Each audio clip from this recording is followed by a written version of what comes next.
Hello friends, the Chevening Scholarship is currently open and the deadline is around the first week of November. So I wanted to come in and share with you some of the tips that you may want to consider if you are making an application for this scholarship. My name is Emmanuel. I am an educator, a podcaster, and a YouTuber. If you are interested in any academic scholarship, then you may want to subscribe and stay tuned whilst I share some of the tips and the most prestigious scholarships around the globe for you to take advantage of. So with the Chevening, it's one of the prestigious scholarships in the UK and part of the Commonwealth and MasterCard and all other prestigious scholarships. It is currently funded by the UK government and some partner organizations, and it covers a full tuition, covers every financial need that a student may think of when they want to pursue their master's education. And so let's dive deeper, go into some of the benefits and also how to go about with the application for the Chevening Scholarship. There are some essays that I would want to share, some tips and some questions that you may want to think about whilst you are whilst you are writing those essays. So looking at the benefits, the Chevening Scholarship currently covers the tuition fees, it covers the traveling allowance, every expenses that the candidates may incur when they are making their visa application, their TB test and all that. The Chevening Scholarship covers everything. They cover the visa application fees, and if there are any grants that the candidates or the applicants may need whilst they are attending any Chevening events, the Chevening Scholarship is currently going to cover that as well. And there are some other exclusive networking events that the Chevening Scholarship exposes their scholars to. And there is a pool of wide alumni group that you can also be part of to take advantage of the networking, the skills, the knowledge that some of these individuals or the scholars within the alumni group may have, which may help in your future plans and goals. Now, looking at the timeline or the overview of the scholarship application window for this current 2024 to 2025 window, the scholarship is currently open and is going to be closed in the first week of November, just as I mentioned. For every other application window within a year, these are the months or these are the timelines that the scholarship normally would open and would also close. So pay attention to the timelines and make some notes maybe later. If you are unable to get it this year, or if you are thinking of making an application next year, you can consider making the application. So Chevening is currently or normally opens in August, September, and then early November it closes. And then shortlisting of candidates who they think have passed the first stages would be announced around December through to February. And then around March and April, interviews will now begin. So whether it's going to be a face-to-face interview or it's going to be an online interview, those will be communicated to candidates who will be shortlisted during the time. And then the final decision, so hearing about your final decision or final selection will now be announced around June for the candidates or the applicant to get ready. And so for September, October, then your studies begins or you depart for UK to come and continue with your master's education. So for the eligibility criteria, you should be a citizen of a Chevening eligible country, and so try to visit their website, go through the eligible countries and see if your country is listed in there. I believe for most Commonwealth countries, you should be part of the eligible countries so you can make an application for the scholarship. And you should or you must have completed an undergraduate studies. So first you must complete an undergraduate studies before you can make the application. You should also have work experience that you should total in 2,800 hours. With these hours, you can go to the website, visit the official website, and then calculate the hours. They have a calculator where you can calculate the number of hours. If you meet the hours, you will be given the go-ahead to make the application. And then have a leadership or any influential role. So demonstrate your ability that you have any or you've held any leadership position or role in any capacity, whether it was in school or whether it's currently in school or whether it's in your workplace or whether it's in a religious capacity. So come to think of it, now begin to think of any leadership roles that you've held within these current years, and also be willing to also commit to going back to your home country to spend at least 2 years to impact what you've learned in your personal career and also in your community. So that is the eligible criteria for any candidate who is interested in applying for the Chevening Scholarship. And with the Chevening Scholarship, it comes in two folds. You would have to make an application for the scholarship on the scholarship portal, that is the Chevening website, and you'd also have to make an application for each of the individual universities that you may be applying for the said or the master course or the master's course of interest. So these are in two folds. You have to make an application for the university, the master's course of interest, and also you'd have to make the scholarship application on the Chevening Scholarship portal. And for the master's scholarship, it should be a full master's program. It should not be a part-time or a distance learning or a PhD program. It should just be a master's program. And the course should begin in September or October. So they do not take courses that begins around January. So think about it. The course that you will be applying for should be should be starting around September, October. And the universities, most UK universities are part of the Chevening Scholarship Partner Organizations. And so go to the Chevening website, do the necessary reading that you need to do. Look out for the master's programs and the various universities in the UK that are offering those courses of your interest, and then make separate applications for admissions for these courses whilst you are making an application on the scholarship portal for the Chevening Scholarship. So there are 4 essays that you need to write, and so I'm going to be sharing some tips, some questions that should raise some awareness, or that should get you to be thinking about how to go about with your essays, or how to write each of the essays. The first one we are looking at is the leadership and influence essay. So with the leadership and influence essay, Chevening is looking at or focusing on you to have at least some leadership experience and how you've used that leadership role to influence others, and at least they should have a positive impact that may have come out of your leadership role. So the question that is being asked for the essay is, Chevening is looking for individuals who will be future leaders or influencers in their home countries. Explain how you meet these requirements using clear examples of your own leadership and influencing skills to support your answer. So these are some of the potential questions you can begin to think about. If you're able to answer these questions I'm about to share with you, it should help you to be able to write out this leadership and influence essay. Don't forget that all of these essays, they do have maximum word counts, and for this leadership essay, it's up to 500 words.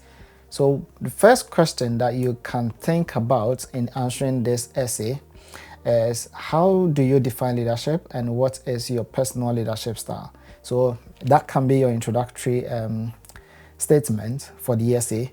How do you define leadership in your own words, and then how can you identify a specific leadership style with you? Or maybe you have a specific leadership style, you are democratic, you are autocratic. Think about how you can think of your leadership role and see how you can introduce the essay. Try to make it very personal to you, because these scholarships or these essays are individualized. I cannot be giving specific criteria for you to go about with the essay, but I can share with you some tips so that you can think of how you can generate all these essays. The next question is, can you describe a situation where you demonstrated leadership skills? How did you influence others to achieve a common goal? So with this kind of question, be thinking of maybe at least 3 major leadership experiences and how your role as a leader or as a part of a group, you've been able to execute a task, or you've been able to carry out an event or carry out a project, and how successful has the project been, and what are some of the impacts that may have come out from the project. The tip here is that do not think about the leadership roles that you've held, or do not think about the projects that you've engaged in to be within your job role. Think of it outside of your job role. So it's time to brainstorm. Think about some of the leadership roles that you've held and some of the projects that you've been engaged in. It should not be within your job role. If it's within your job role, then it's your duty, it's your job to do that kind of project.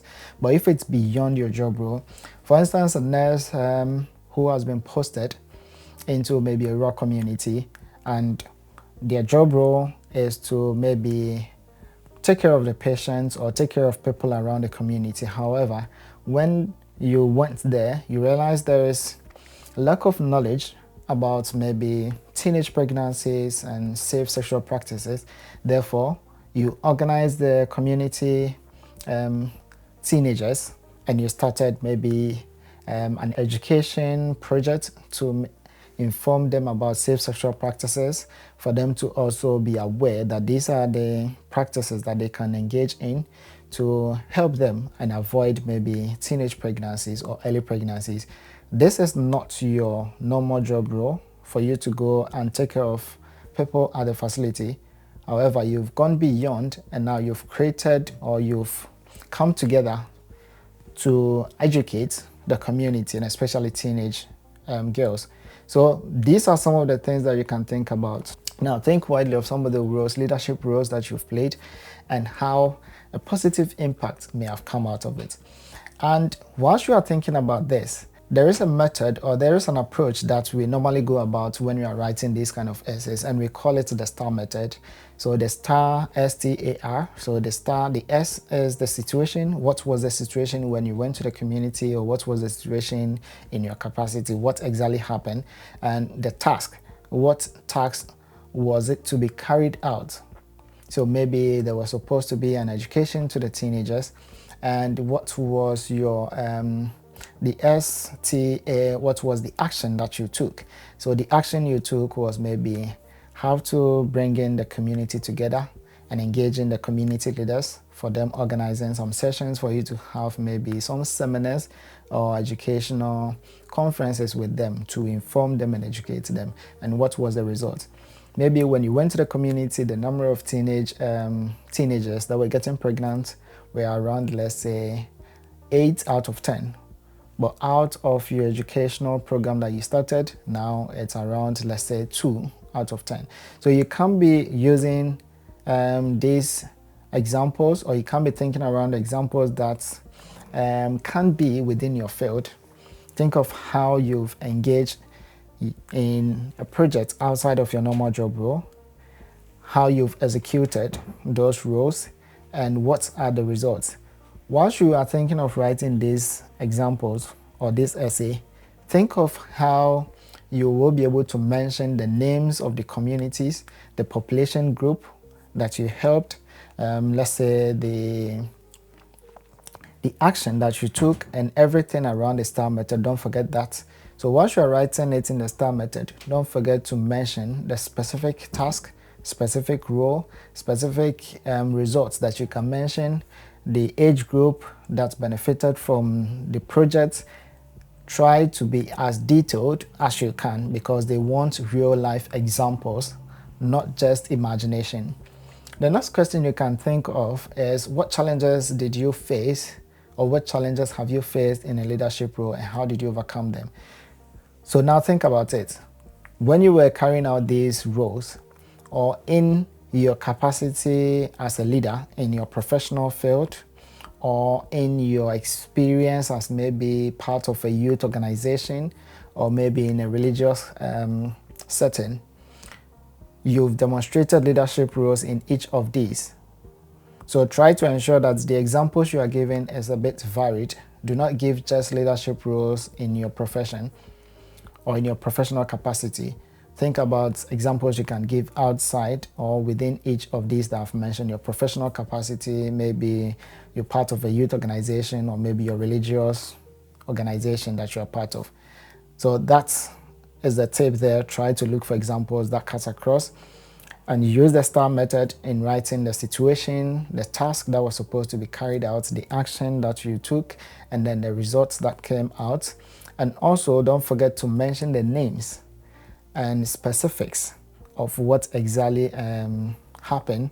How did you go about it? What was the result? What was the age group? Mentioning community names, mentioning the individuals involved, mentioning the people that you reached out to for them to come to your aid. Try to be detailed as possible.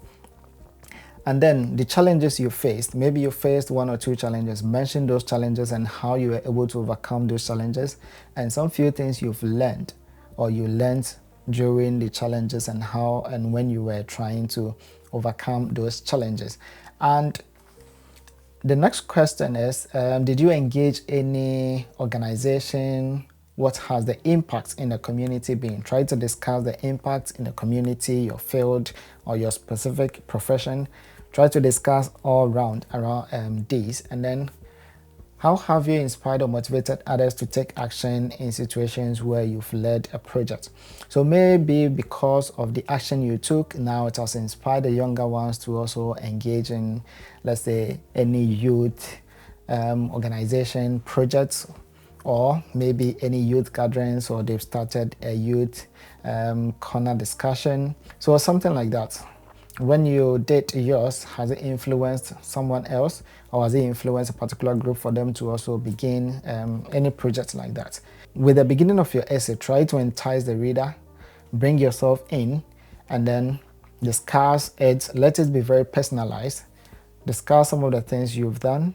And when you are concluding, try to also make it very catchy. So you can mention something like, it's good to advocate, or it's good for advocacy because you advocated for these teenagers and this is the results. Therefore, you are encouraging others, or therefore you've come to realize, or you've come to the realization that taking initiative is something that is good, and so you are encouraged to continue to take action or initiative in some of these cases or in future events that would come. So that should cover the leadership essay.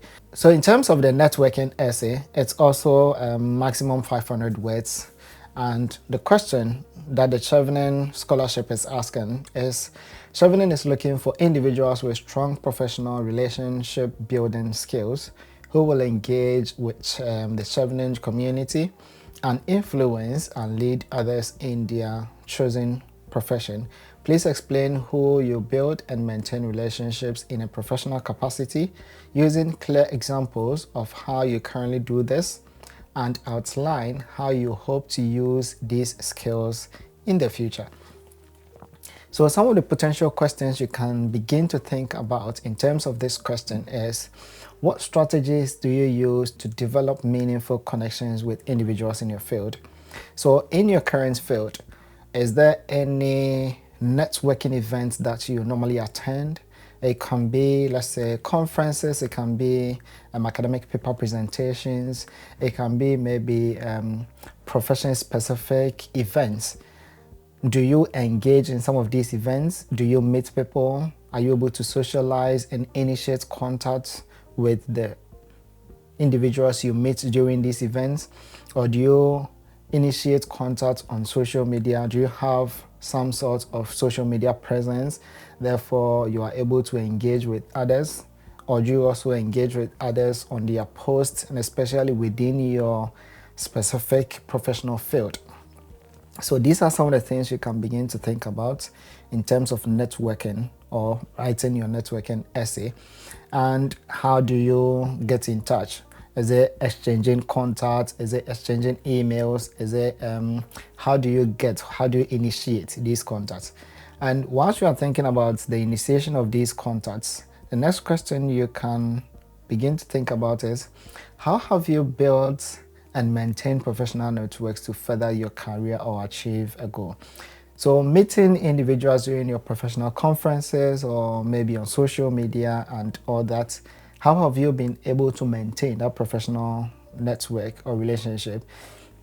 It can be that you've stayed in touch using contacts. So maybe you reach out once in a while, or maybe you discuss next events so that you both can be present, or maybe you come together to write academic papers, or you present academic papers. And so these are some of the ways that you can write your essays on how you meet and you stay in touch. And how has that helped you to achieve a specific goal? Try to use examples that you've engaged in, maybe a networking event, you met an individual in your field and you collaborated, you've initiated a project, and these are the results of the project that you started with those individuals. So use specific examples and let it be very personalized. So maybe you engage in frequent meetings, events, or maybe you engage in, they invite you for you to speak in conferences, they invite you for you to come and share your ideas, your thoughts in your specific field with them. So try to make it very personalized, just as I've mentioned. And the next question, can you provide an example of how your networking has led to a significant outcome? So think about any 2 or 3 examples that out of a professional network or out of a professional discussion, networking event, that you met someone, you've been able to come up with very decent or important outcome from a project. And you can also be thinking around this question, how have your networks helped you overcome challenges in your professional or personal life? Maybe you had a challenge with a specific task, or you had a challenge with a specific instrument, and therefore after meeting this individual in your field, you've been able to practice your hands-on, and now you are very perfect with that. So think about anything that you've engaged in through a networking or professional contact, and what the result has been for you. And also be thinking of how you plan to use the Chevening network, the alumni that they have. Be thinking of how you can use the Chevening network to also influence or impact the community based on the projects that you intend to undertake upon your return. So research on the Chevening alumni, the scholars, and their current project that they are undertaking, and see how that can influence your projects or the community impact that you want to implement upon your return. So when you are concluding the networking essay, you can discuss the relevance of networking and how you've seen the results of the Chevening Alumni Network and the project that they've initiated, and how you believe by being part of this networking, this alumni group, you will be able to collaborate with other scholars to be able to execute or come up with projects that you intend to carry out.